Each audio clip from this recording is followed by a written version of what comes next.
Hello, I'm JJ Bull and I'm an analyst for Tifo, and in this video we're going to look at Barcelona and how they get all of their attacking players into the same team, because you can only play 11 at once, you can't have more. And they've got some new signings like Memphis Depay, who we're going to particularly look at. But before we look at Memphis Depay and other teams who play with 11 players in football, what you can do is subscribe to The Athletic. It's a lovely place full of news and information and analysis.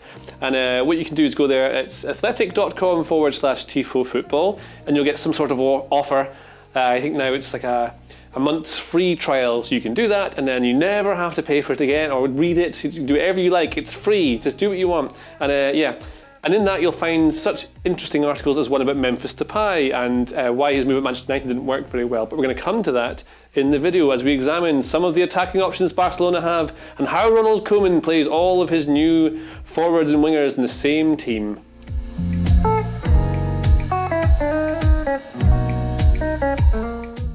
So, how does Ronald Koeman get all his forwards and attackers into the same team at Barcelona? Now, we associate Barcelona with playing a 4-3-3, and when Koeman came in to Barcelona, that's what he started doing. They were a 4-4-2 before, and very quickly Koeman realised that he has no wingers. He said literally that they'd have no wingers, so he started playing a 4-2-3-1, more compact.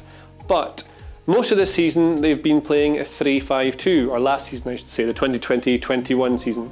Now, this on the board is kind of what that looks like. And here's something, so considering all the new players that have come in, Lionel Messi isn't a right-sided forward anymore. He's not a right winger. He is a centre forward now, and not just because of the system. So we are used to him playing here and making these sorts of runs inside, these sorts of attacking runs here.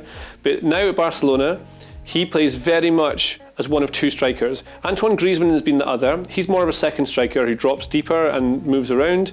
Messi also drops very deep to receive the ball and try and dictate play, but he has been a forward, which is why he scored so many goals. I think the number Messi scored, he scored 24 goals in 25 games as a centre forward.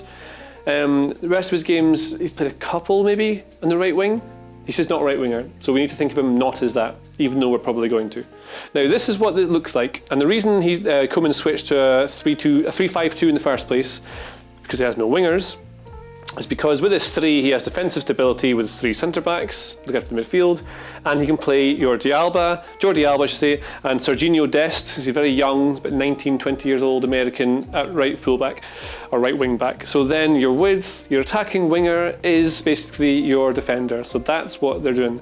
Also, weirdly, this 3-5-2 shape is the same one that Ronald Koeman played in under Johan Cruyff. So he played where Piqué plays, and that was the formation they played in the 91-92 European Cup final, I think it was called back then. He also played in a 4-3-3 and a 4-4-2 with false nines under Cruyff, which is all something we might see, not just because he's played under it, and therefore we kind of lazily expect that's what Koeman will do, but I just like that little fact. Anyway, what we have here, the 3-5-2, the midfield. The midfield three is always associated with Barcelona. Busquets is the 6. De Jong tends to drop deep to get the ball, but can bring it forward. And Pedri is the new kid on the block, fantastic player, can play out wide as well. He's sort of like an 8 now, almost like what Andres Iniesta used to do at Barcelona. He's able to take it forward and join in these kind of attacking areas, get behind these two here. Now, the new players we've got are Memphis Depay. We could put one here. Where does he play? Now, he can probably play where Griezmann is, because what Memphis Depay does for the Netherlands is exactly this. He plays here as a forward. Koeman was his manager at Holland before, or Netherlands I should say. He was a manager at the Netherlands, and that's what he did with him. He played Depay off the left, because he's right-footed, so he can play off that left wing kind of position. But this season, he's scored, I think it's 13 goals, and he has 13 goals and 14 assists as a forward for Lyon. So we know he can do this in the system, the 3-5-2, and he can play alongside Messi. He can take Messi out if he needs a rest, and you put in Griezmann. That's something they can do. Now, what we need to look at with Memphis Depay is that because he can play this position here, it does give Koeman the option to play the 4-3-3 or the 4-2-3-1, which he might do. So if we take out, say, Longley, because I don't know if he'll play next season, and take out Araujo, who's young and learning, I'm putting new signing Eric Garcia. He was in the new signings arena, we've called it over here, this yellow box. Not really relevant, but anyway. Garcia and Piqué as the 2, and you've got your 3 here. Again, you've got your width coming from these 2 fullbacks. Where does Messi go? So Messi is now a centre forward. He doesn't have the same maybe energy levels, or he just doesn't do a lot of defensive work. He doesn't need to. He's the best player in the world, possibly an alien. We'll find out more about that when the UFO information is revealed soon, I hope. And Messi's not going to defend. He's not going to give you much in the way of helping with the press. Barcelona don't really press like they used to. That's Guardiola. That's not a pass. Get over it. So what they do now is play the Koeman style of football, which is quite a bit less aggressive. But the point remains, Messi and Memphis are very similar. So they both tend to progress play by dribbling with the ball. They make a lot of dribbles per 90. They're both playmakers rather than scorers, even though Messi is essentially a freak. Like we say, he's not from this planet. So you get 2 players doing very similar thing, but their defensive numbers are very similar too. Very low numbers of like pressures and interceptions and anything you'd associate with defending from the front, basically. So the front line, who plays up top in the middle? If Sergio Aguero comes into the 4-3-3, that looks like a lovely team. Look at that on paper or on this board. That looks like a brilliant team. But look at this. Messi's not going to give you the defensive effort you need up front. Neither is Sergio Aguero, despite what he's been able to do at Man City under Pep Guardiola the last few years. He can, he'll work for the team, but he's not the most aggressive of pressers. So then you've got Memphis Depay here. Now, these 3 are largely going to do the same sort of thing. They're not going to give you what you need in the first line of engagement to stop a team passing through the press, which means you probably need a bit more defensive balance behind them. If you have Pedri kind of attacking in amongst here, Busquets and De Jong is your double pivot largely, so that becomes 4-2-3-1 maybe. It's another option they could use them all in. But again, the same sort of problems. You need Dest to come up here to give you width, because Messi's going to come into these positions here, because he's now a centre forward. Depay is going to want to come in here, because that's what he does.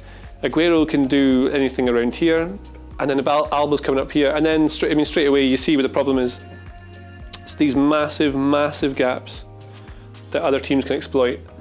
There's a way around this. It's not black or white. Busquets can come in here and block that. De Jong can come in here and block that. But then you just leave this massive space in the middle here. So it's nothing's ideal with it. But it's one option they could play. And if they're going to have all of the ball anyway, and the team you're playing against, you're not quite worried about it when they counter, you can do it. I'm not sure he will, but he does like playing the 4-2-3-1. But again, if you play, say we take Pedri out and put Griezmann in, now you can be playing a 4-4-2 here, essentially, which is something that, again, Koeman has done with him. But there's no attacking width. If you keep Messi here, which he's not going to do, you want Messi here, and he'll roam anywhere he wants. It's an awful lot to ask of Dest or Emerson, who they just said they're going to be playing, to get up and down this sort of line here. It just leaves a lot of work for someone like De Jong to look after this sort of section. So, kind of not ideal. But something we hadn't thought of is maybe they won't all play at the same time. Maybe he will balance it a little better. You could play Coutinho in here. Imagine Coutinho playing behind Aguero. That's going to be quite useful if they keep Coutinho and don't sell him. But this is the thing. Depay is basically a centre forward. Aguero is basically a centre forward. Messi is basically centre forward. And as is our friend, who I've forgotten about, Antoine Griezmann. Here we go, yeah. So that's kind of all the attackers here. You don't have to play them all. Depay can go here. Aguero can play next to Messi. Griezmann can come over here. I don't think we'll see this. It's too defensively imbalanced. It's just a bit nuts. You're going to have a bit of balance here. Another thing you could think about is if we take these guys off, you've got Ansu Fati who's going to come back from injury at some point soon, and he needs to play somewhere. So we have Fati in here. We'd have Messi over on the right, and then we need one more midfielder. It's going to be Pedri. Really like Pedri. Now, signing players like Aguero and Memphis Depay is not just because they're not being bought to fit a certain system. They're being signed for free because they are top tier players. When you bring in top players like that, kind of obviously your squad improves, the competition for places improves, and that drives on especially younger players. Players who maybe not relax, but suddenly they realise they have to work extra hard in training, they have to really up the intensity or they lose their place. So if you have Ansu Fati, who's developed into, he's like a really, really good player already. He's very young, he's also suffered a few knee injuries, so need to carefully manage his how often he plays. Fati's now up against maybe Memphis Depay on the left wing to get a place in the team. Now that's kind of relevant because if you're playing with width, you could play so you're playing a 3-5-2 that they're doing now, you could even turn this into, we'll put this in here, a 3-4-3, which is another thing they could do, take Pedri out. Play this as double pivot, you've got these guys here, now you can play your three wingers. Another thing they can do, and again that's a very Cruyffian Barcelona, quite typical of how they would play. But competition for places is very important. It's going to raise the level at Barcelona regardless of who's on the pitch. Trincao can play here, you can play here. You've also got Ousmane Dembele, he's still there. They haven't sold him yet, although there's lots of noises that might be a thing they'll do, but it's irrelevant to talk about here. But again, you need to give these guys game time. What they've done by signing these players is improve the squad, made it better than it was last season, and now, especially if they play 12 players on the pitch like I've done here, which is against the rules, might I remind you, they're going to be a lot better off for this coming season, and might even be able to keep this guy for what they want to do. Did I have 12 players there, or is that 11? 3? Yeah, I know what I'm talking about. So yeah, they've made the squad better. Memphis Depay can play off the left onto his right foot. He can play as a centre forward in a 3-5-2 alongside one of Aguero or Messi. It's going to give options to rotate players like Messi and Aguero, and they can play a few different systems now with better players. And so we might see a much better Barcelona than last season. And if you want to learn about more of that and how they're going to get on next season, why don't you subscribe to Tifo IRL? It's this channel. You're on it now. Give it a subscribe. You could like it too. I would enjoy that very much. Also, you could comment and tell me about all your favourite football memories. Or just about how I'm talking about, what am I talking about now? Tell me that in the comments. Yeah, so that's Barcelona, that's why they signed Memphis Depay, and that's how they're probably going to get most of their players into the team next season.